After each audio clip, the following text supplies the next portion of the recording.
Le téléphone cacarda mélodieusement.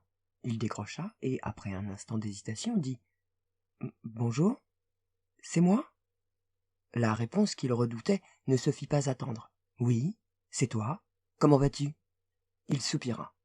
Toute discussion était inutile. De plus, il savait qu'il avait tort. « Ah, bien, fit-il d'une voix lasse.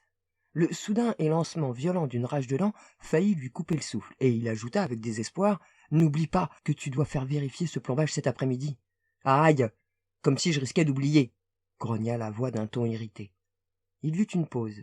« Bon, qu'est-ce que tu veux que je fasse maintenant ?» demanda-t-il enfin. La réponse, même s'il s'y attendait un peu, lui fila le frisson. « Qu'est-ce que je veux que tu fasses ? Aucune importance. Tu n'existes pas, un point c'est tout. L'extraordinaire affaire du batteur à œufs élastique, dit le grand détective, n'aurait sans doute jamais été résolue si, par grand malheur, elle s'était produite. Le fait qu'elle ne l'ait pas été représente l'une de mes échappées les plus belles. Ceux qui étaient dotés d'une tête acquiescèrent pour signifier leur accord. Mais même cela semble dérisoire en regard de la terrible tragédie survenue dans la maison où l'aspidistra fut pris de folie meurtrière. Fort heureusement, je n'étais pas né à l'époque. Sinon, j'aurais sûrement été au nombre des victimes. Nous avons frémi à l'unisson. Certains d'entre nous avaient été là. Certains y étaient encore.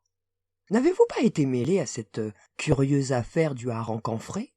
Il toussota avec désapprobation. De très près, même. J'étais le hareng camphré.